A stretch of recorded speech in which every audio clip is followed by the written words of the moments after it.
बिस्मिल्लाहिर्रहमानिर्रहीम। आज की रिकॉर्डिंग का टॉपिक है paper pattern inter part 1 computer science alt and boards Punjab Pakistan Punjab के सारे जो 10 बोर्ड्स हैं, 10 डिवीज़न के 10 बोर्ड्स हैं, उनका जो 11वीं क्लास का पेपर पैटर्न है वो मैं इस रिकॉर्डिंग के अंदर रिकॉर्ड करके आपको दिखा रहा हूँ। ये सबसे पहले जो हमारा पैटर्न है ये मैं आपको बता देता हूँ। उसके बाद ये जो इसी पैटर्न के मुताबिक या जो बोर्ड का पैटर्न है उसके मुताबिक ये पेपर मैंने टाइप किया है। यहाँ पर इसके अंदर MCQs, शॉर्ट क्वेश्चंस और लॉन्ग क्वेश्चंस सब कुछ मौजूद है, जो कि मैं आपको आपके साथ अभी डिटेल में डिस्कस करूँगा।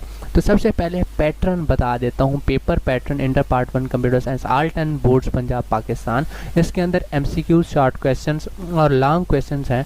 MCQs 15 नंबर्स के होते हैं। एक MCQs 1 नंबर का होता है। 36 नंबर के होते हैं। 3 पोर्शन होते हैं, क्वेश्चन नंबर 2, 3 और 4। हर पोर्शन 12 नंबर का होता है। 12 3 36। लॉन्ग क्वेश्चन जो हैं वो सिर्फ 3 अटैम्प्ट करने होते हैं 5 में से, और हर लॉन्ग क्वेश्चन 8 नंबर का होता है। टोटल 24 नंबर हो जाते हैं। यहाँ पर ये जो आपको यहाँ पर नज़र आ रहे होंगे, मैंने टाइप भी कर दिए हैं। अब हम MCQs वाले को पहले देखेंगे, फिर शॉर्ट क्वेश्चंस को, फिर लॉन्ग क्वेश्चंस को।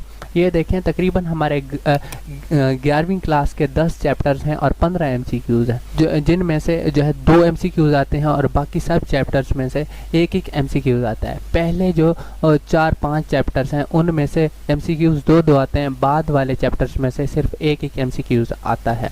ये परमानेंट बातें बता रहा हूँ, चाहे कोई स्कीम हो या ना हो, ये बातें जो हैं आपने फॉलो करनी है अगर आप जो है सक्सेसफुल होना चाहते हैं उसमें। क्योंकि कुछ स्टूडेंट्स होते हैं जो जुगाड़ लगाते हैं और कुछ स्टूडेंट्स होते हैं जो हार्ड वर्क करते हैं, और हार्ड वर्क के साथ स्मार्ट वर्क ज़रूरी होता है। हार्ड वर्क आपने बुक आपको सारी आती है, स्मार्ट वर्क ये है कि आप पेयरिंग स्कीम जो बोर्ड की तरफ से दी गई है उसे फॉलो करें।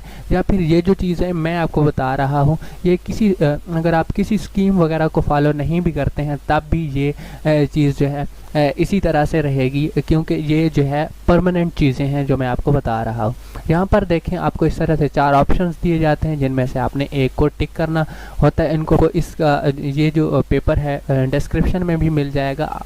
इसका जो टाइम होता है वो सिर्फ 20 मिनट होता है। 20 मिनट के अंदर आपने 15 MCQ सॉल्व करने होते हैं।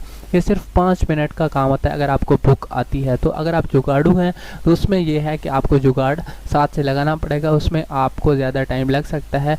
But the hard work and smart work leads you to solve these MCQs in just 5 minutes. Next हमारा जो सब्जेक्टिव पार्ट है, ये हमारा ऑब्जेक्टिव पार्ट था पार्ट 1, सिर्फ 5 होते हैं। अगर आप इनको ऐड करेंगे 36 + 24 जो है वो 60 हो जाएंगे, प्लस 15 उसमें हम ऐड करेंगे तो 75। अब हमारा 60 नंबर का पेपर नीचे रह गया है। ये देखें, यहाँ पर है क्वेश्चन नंबर 2। ये सब्जेक्टिव पार्ट में 2 सेक्शन है, एक लॉन्ग क्वेश्चंस का सेक्शन है और एक शॉर्ट क्वेश्चंस का सेक्शन है। पहले शॉर्ट क्वेश्चंस वाला सेक्शन देखते हैं। Write short answers to any 6 questions from the following. इनमें से कोई से 6 क्वेश्चंस का आंसर दें। हर क्वेश्चन के 2 मार्क्स होंगे। यहाँ पर क्राइटेरिया टाइप कर दिया मैंने, और 6 में 6 तरफ 2 12 हो जाएंगे। इसी तरह से क्वेश्चन नंबर 3 में भी है कि write short answers to any 6 questions from the following. वही क्राइटेरिया है यहाँ पर आपको जैसे नज़र आ रहा है, 6 × 2 = 12। ये बात आप याद रखिएगा, वही क्वेश्चन अटेम्प्ट करना है जो आपको सही से आता है। Question number 4, write short answers to any 6 questions from the following. इनमें से सिर्फ 6 क्वेश्चंस के आप आंसर दें। यहाँ पर वही क्वेश्चन अटेम्प्ट कीजिए जो आपको सही से आता है। सिर्फ 3 सेंटेंस लिख दीजिए, वही जो है काफ़ी हैं 2 मार्क्स के लिए। आगे है section 2, note attempt any 3 questions from the following. इनमें से कोई से 3 क्वेश्चंस जो हैं वो अटेम्प्ट करें। हर क्वेश्चन 8 नंबर का है। 8 × 3 = 24 क्राइटेरिया है जो कि आपको यहाँ पर नज़र आ रहा है। ये क्वेश्चन जो हैं इंटर पार्ट 1 के जो हैं, अगर आप पहले 5 चैप्टर जो है वो तैयार कर लेते हैं तो उनमें से आपको, अगर आप कोई स्कीम वगैरह फॉलो नहीं करते बल्कि पहले 3 भी कर लेते हैं तो आपके 3 क्वेश्चंस क्लियर हो जाएंगे।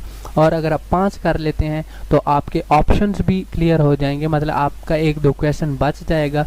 ऐसे आपको जो है पूरी बुक को प्रिपेयर कॉन्सेप्चुअली करना चाहिए। आप अगर रट्टा लगाते हैं तो फिर रट्टा लगा के आप सिर्फ 3-4 चैप्टर याद कर लीजिए, क्योंकि आपको उसने बाद में भूल जाना है। अगर आप कॉन्सेप्चुअली पढ़ेंगे तो आपको पूरी बुक भी याद हो जाएगी और पढ़ने में मज़ा भी आएगा। इस वीडियो में ये पेपर पैटर्न जो है इससे आपको आगाह करना था। Thank you very much. Good.